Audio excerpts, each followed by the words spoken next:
আসসালামু আলাইকুম রাহমাতুল্লাহ। আশা করি সবাই ভালো আছেন। আজকে আমরা খুব গুরুত্বপূর্ণ একটা টপিক নিয়ে হাজির হয়েছি। টপিকটা হচ্ছে এসএসসি উচ্চতর গণিতের অ্যাপোলোনিসের উপপাদ্য। খুবই গুরুত্বপূর্ণ এবং অনেক স্টুডেন্টের কাছে এই উপপাদ্যটা অনেক কঠিন মনে হয়। তো সেই উপপাদ্যের কাজটা আমরা সহজে উপস্থাপন করব। তো আশা করি সবাই একটু ধৈর্য সহকারে কাজটা দেখবেন। আমরা দেখি এই উপপাদ্যটাতে কি বলেছে, আসলে আসল কথাটা কি। অ্যাপোলোনিস উপপাদ্যতে বলা আছে যে ত্রিভুজের যে কোনো দুই বাহুর উপর অঙ্কিত বর্গক্ষেত্র দ্বয়ের ক্ষেত্রফলের সমষ্টি তৃতীয় বাহুর অর্ধেকের উপর অঙ্কিত বর্গক্ষেত্রের ক্ষেত্রফল এবং ওই দুই বাহুর সমদ্বিখণ্ডক মধ্যমার উপর অঙ্কিত বর্গক্ষেত্রের ক্ষেত্রফল দ্বয়ের দ্বিগুণ, ক্ষেত্রফলের দ্বিগুণ। তাহলে এইটা হচ্ছে আসলে অ্যাপোলোনিসের উপপাদ্য। তো এই বিষয়টাকে নিয়ে আমরা আজকে কথা বলবো। তো আমরা এই বিষয়টাকে যদি চিত্রায়িত করি তাহলে কি হবে, আমরা এই বিষয়টাকে একটু চিত্রায়িত করি। বলা আছে ত্রিভুজের যে কোনো দুই বাহুর উপর। এখন এটা হচ্ছে যে একটা কমন কথা যে যখন আমরা কোনো উপপাদ্য সমাধান করতে যাব তখন যদি কোনো ত্রিভুজের কথা উল্লেখ না থাকে, যেমন সমকোণী ত্রিভুজ, সমদ্বিবাহু ত্রিভুজ, বিষমবাহু ত্রিভুজ, যদি এরকম কোনো উল্লেখ না থাকে তাহলে আমরা অবশ্যই বিষমবাহু ত্রিভুজ নিব। আমরা সিলেক্ট করব বিষমবাহু ত্রিভুজ। যেহেতু এখানে কোন ধরনের ত্রিভুজ সে কথাটা বলা নাই, তাই আমরা যে ত্রিভুজটা অঙ্কন করব সেই ত্রিভুজটা বিষমবাহু ত্রিভুজ যেন হয়। তাহলে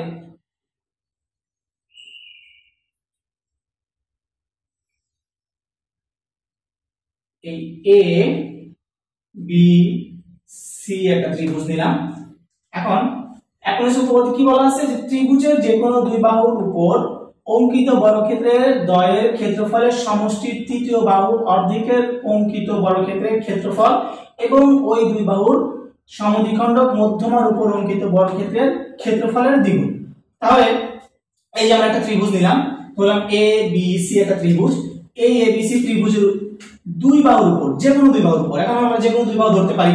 আমরা যদি ধরি এ বি বাহু আর এসি বাহু, এই দুটো বাহু যদি ধরি তাহলে এই দুই বাহুর উপর অঙ্কিত বর্গক্ষেত্র, তাহলে এ বি বাহুর উপর একটা অঙ্কিত বর্গক্ষেত্র, এসি বাহুর উপর একটা অঙ্কিত বর্গক্ষেত্র ক্ষেত্রফলের সমষ্টি। তাহলে এই যে সমষ্টি মানে যোগ, এবং ক্ষেত্রফলের বর্গক্ষেত্রের ক্ষেত্রফল হচ্ছে বাহু স্কয়ার।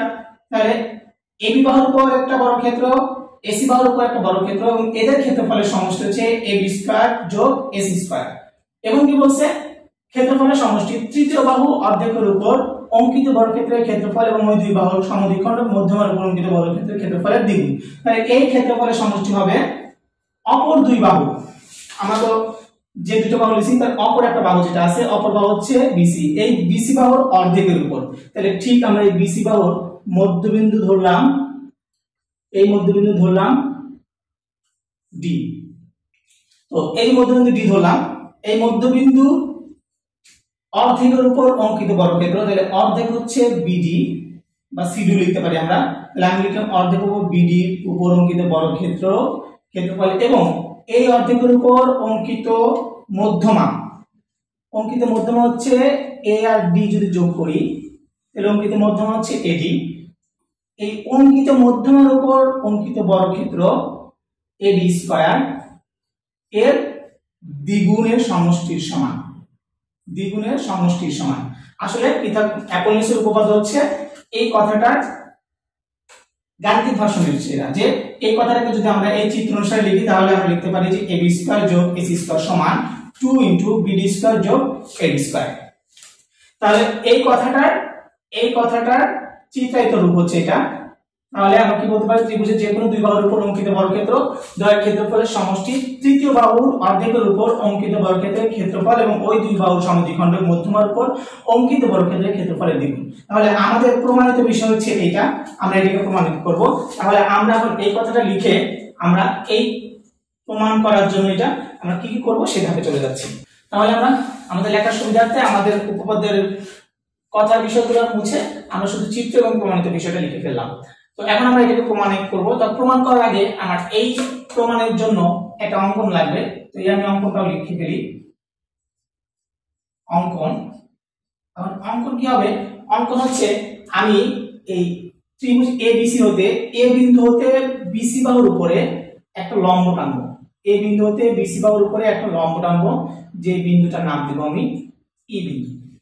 তো এখন এটা লিখে ফেলি যে এ বিন্দু হতে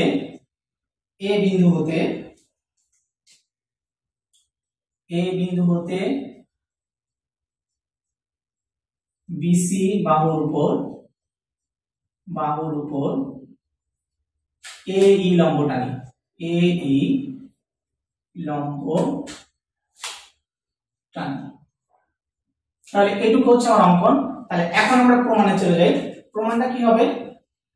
প্রমাণ, তাহলে এখন প্রমাণ একটু খেয়াল করি। আমরা একটু দেখি যে এ বি সি এই ত্রিভুজটাতে একটু খেয়াল করে দেখা যায় যে এই যে ডি কোণ যেটা আছে, এই ডি কোণটা কিন্তু স্থূল কোণের মতো মনে হচ্ছে। আসলে ডি কোণটা কিন্তু সমকোণ না বা সূক্ষ্মকোণ না।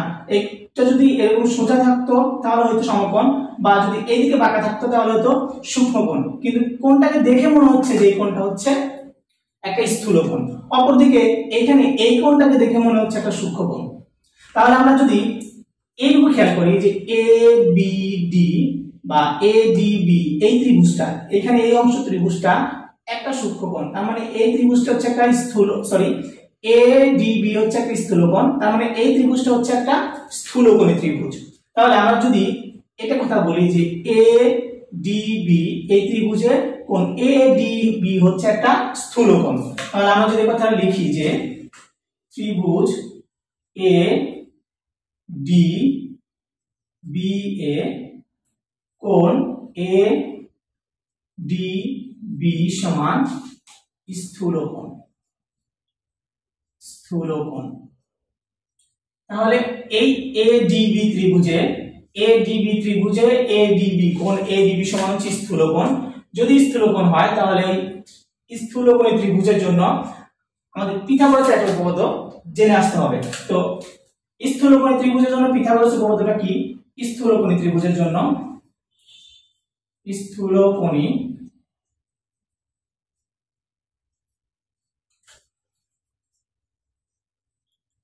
স্থূলকোণী ত্রিভুজের জন্য পিথাগোরাসের উপপাদ্য।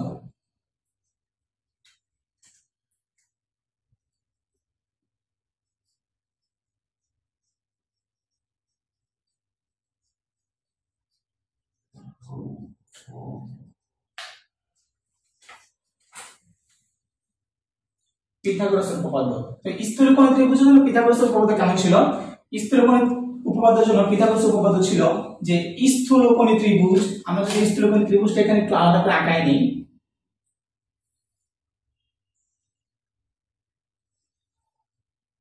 এই এ ডি বি এই ত্রিভুজটা যদি আলাদা করে কল্পনা করি, তো এই ত্রিভুজের জন্য পিথাগোরাসের উপপাদ্য ছিল, পিথাগোরাস বলেছে যে স্থূলকোণী ত্রিভুজের জন্য স্থূলকোণের বিপরীত বাহুর উপর অঙ্কিত বর্গক্ষেত্র, স্থূলকোণের বিপরীত বাহু, তাহলে এই ত্রিভুজের জন্য স্থূলকোণের বিপরীত বাহু হচ্ছে এবি, এই এবি এর উপর অঙ্কিত বর্গক্ষেত্র, এবি এর উপর অঙ্কিত বর্গক্ষেত্রের ক্ষেত্রফল সমান তার অপর দুই বাহু, স্থূলকোণ সম্মিলিত অপর যে দুই বাহু আছে এই দুই বাহুর উপর অঙ্কিত বর্গক্ষেত্রের ক্ষেত্রফল এবি স্কয়ার যোগ বিডি স্কয়ার এর থেকে কিছু একটা বেশি হবে। কি বেশি হবে? উনি বলতেছে যে স্থূলকোণের বিপরীত বাহুর উপর অঙ্কিত বর্গক্ষেত্র তার অপর দুই বাহুর উপর অঙ্কিত বর্গক্ষেত্রের চেয়ে একটা বাহু, ওই দুই বাহুর সূক্ষ্মকোণ স্থূলকোণ সম্মিলিত দুই বাহুর যে কোনো একটার উপর তার লম্ব অভিক্ষেপ সম্মিলিত আয়তক্ষেত্রের দ্বিগুণের সমষ্টির সমান। মানে কথা বলতেছে যে এই স্থূলকোণী ত্রিভুজের বিপরীত বাহুর উপর অঙ্কিত বর্গক্ষেত্র তার অপর দুই বাহুর উপর অঙ্কিত বর্গক্ষেত্রের সমষ্টি এবং তার একটা বাহুর উপর আর একটা বাহুর লম্ব বিক্ষেপের দ্বিগুণের সমষ্টির সমান। তার মানে হচ্ছে এখানে আর একটা বাহু যদি বিডি ধরি, তাহলে বিডির উপর আর একটা লম্ব বিক্ষেপ হবে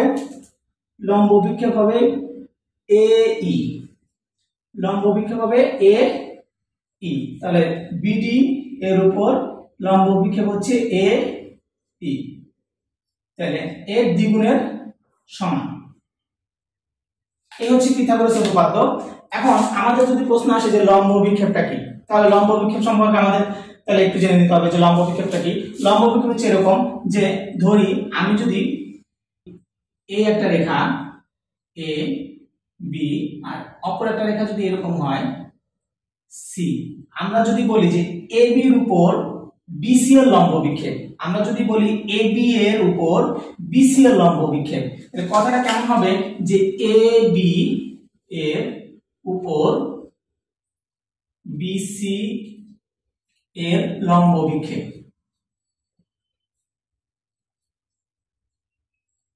তাহলে লম্ব বিক্ষেপের রেখাটা বের করার জন্য খুব সুন্দর ট্রিক্স হচ্ছে যে এই যে দুইটা রেখা বললাম, এই দুইটা রেখার যে একটা কমন বিন্দু আছে, যেমন এ বি আর বিসি, এই এ বি আর বিসির মধ্যে দুটো কমন বিন্দু হচ্ছে বি, তো আমরা এই কমন বিন্দুর নামটাকে লিখে ফেলবো।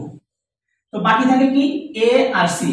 এ আর সি হতে যে লম্বটা টানবো, এ আর সি এর মধ্যে যে লম্বটা টানবো, সেই লম্বের যে বিন্দুটা হবে সেই বিন্দুটা হচ্ছে এই এ বি রেখার উপর বিসি এর লম্ব বিক্ষেপ। তাহলে আমরা এই পাইলাম বি, আর এ হতে সি তে যদি লম্ব টানি, এখন এ হতে সি তে লম্ব টানার এদিকে লম্ব টানার কোনো ব্যবস্থা নাই, তাহলে আমরা বি রেখাটাকে ধরলাম ই পর্যন্ত বর্ধিত করি, এখান থেকে ই হতে সি তে আমরা একটা লম্ব আঁকালাম। তাহলে এ বি রেখার উপরে বিসি এর লম্ব বিক্ষেপ হচ্ছে বি, এই যে নতুন যে বিন্দুটা পাইলাম এই বিন্দুটা হচ্ছে ই, তাহলে এ বি রেখার উপর বিসি এর লম্ব বিক্ষেপ হচ্ছে বি। একইভাবে আমরা এখানে লিখেছি যে পিথাগোরাস তার স্থূলকোণী ত্রিভুজের জন্য যে উপপাদ্যটা প্রদান করেছে, উপপাদ্য ছিল যে স্থূলকোণী বিপরীত বাহুর উপর অঙ্কিত বর্গক্ষেত্রের ক্ষেত্রফল তার অপর দুই বাহুর উপর অঙ্কিত বর্গক্ষেত্রের ক্ষেত্রফলের চেয়ে এবং তার একটি বাহুর উপর আরেকটি লম্ব বিক্ষেপের আয়তক্ষেত্রের দ্বিগুণের সমষ্টির সমান। তাহলে এখানে যে লম্ব বিক্ষেপ, এই লম্ব বিক্ষেপটা ছিল এ ই এবং এই বিডি বাহুর উপর এডি এর লম্ব বিক্ষেপ ছিল এই, তাহলে ওইটার দ্বিগুণের সমষ্টির সমান। আমরা এটা লিখে ফেলছি। তাহলে আমরা এখানে এই কথাটা এখানে উপরে লিখব একটু, যে কার লম্ব বিক্ষেপ লিখেছি, বিডি এর বিডি বাহুর উপর এডি বাহুর লম্ব বিক্ষেপ। তাহলে লিখে ফেলি বিডি বাহুর উপর এডি বাহুর লম্ব বিক্ষেপ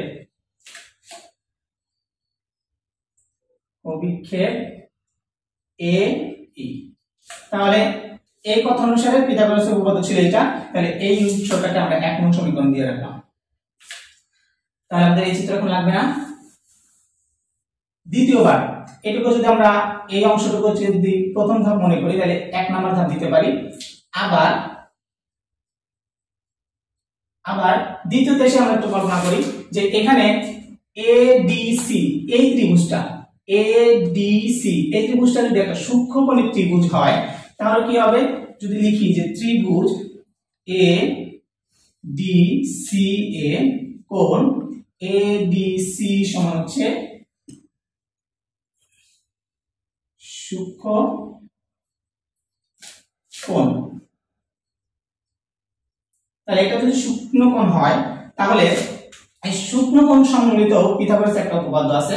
আমরা যদি লিখি যে সূক্ষ্মকোণী ত্রিভুজের জন্য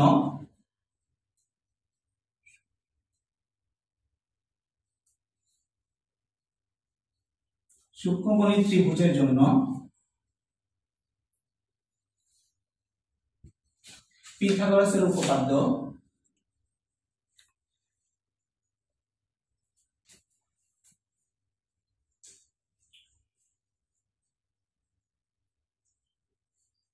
সূক্ষ্মকোণী ত্রিভুজের জন্য পিথাগোরাসের উপপাদ্য কি ছিল, যে সূক্ষ্মকোণী এই ত্রিভুজটা যদি আমরা এখানে একটু কল্পনা করি,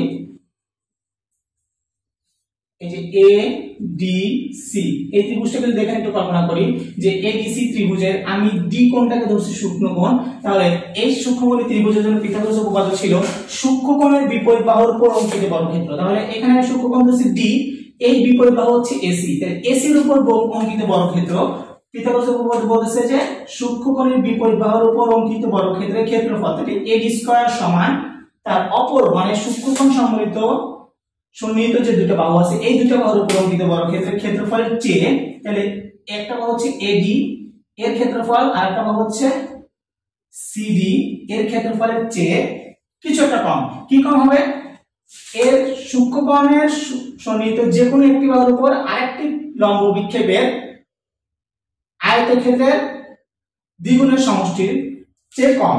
আগে আগের ক্ষেত্রে দ্বিগুণের সমষ্টির চেয়ে কম, তার মানে এখানে ডিসি বাহুর উপর এডি এর লম্ব বিক্ষেপ, তাহলে এডি এর লম্ব বিক্ষেপ কি হবে?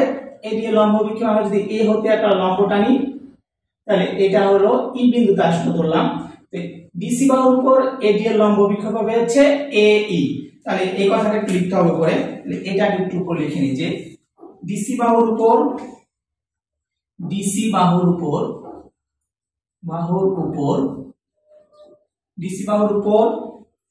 এডি এর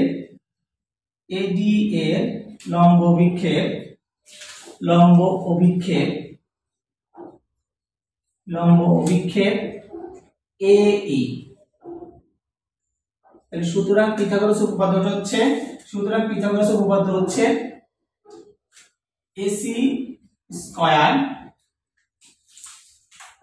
সমান এডি স্কয়ার যোগ ডিসি স্কয়ার বিয়োগ 2 ইনটু ডিসি বাহুর উপর লম্ব বিক্ষেপ, তাহলে ডিসি ইনটু এই বা সিডি ইনটু এই। তাহলে এই ছিল হচ্ছে সূক্ষ্মকোণ ত্রিভুজের জন্য পিথাগোরাসের উপপাদ্য। তাহলে এটা যদি আমরা 2 নং সমীকরণ ধরি, তো এখন আমরা এই 1 নং সমীকরণ এবং 2 নং সমীকরণ যোগ করব। তাহলে 1 নং সমীকরণ এবং 2 নং সমীকরণ যোগ করি, তার আগে আমি এখানে একটু মুছে দেব, উপরে এই জিনিসটা যোগ করি।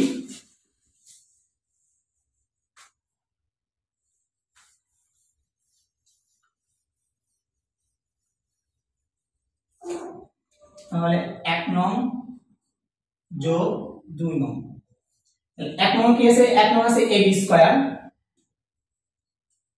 স্কয়ার যোগ 2 নং এর বাম পক্ষে আছে ac স্কয়ার সমান 1 নং এর ডান পক্ষে আছে ad স্কয়ার যোগ bd স্কয়ার যোগ 2bd into ae 2bd into ae যোগ ad স্কয়ার যোগ bc স্কয়ার ad স্কয়ার যোগ bc বা cd স্কয়ার বিয়োগ 2cd ইনটু ae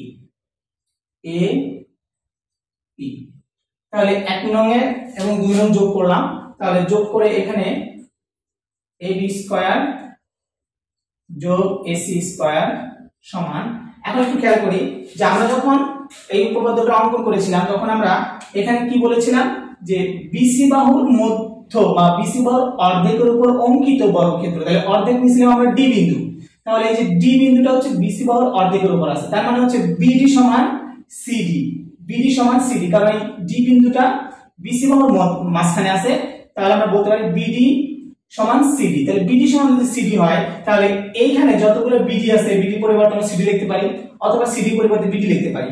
তো আমি এখানে যতগুলো বিডি আছে বিডি কে সিডি লিখতে পারি বা সিডি কে বিডি লিখতে পারি, তার প্রমাণের সুবিধাতে আমি সবগুলো সিডি কে বিডি লিখবো। তাহলে আমি যদি লিখি এডি স্কয়ার যোগ বিডি স্কয়ার যোগ 2bd ইনটু ae যোগ ad স্কয়ার যোগ cd স্কয়ার কে আমি লিখব bd স্কয়ার, যেহেতু cd আর bd সমান, বিয়োগ 2bd cd এর পরিবর্তে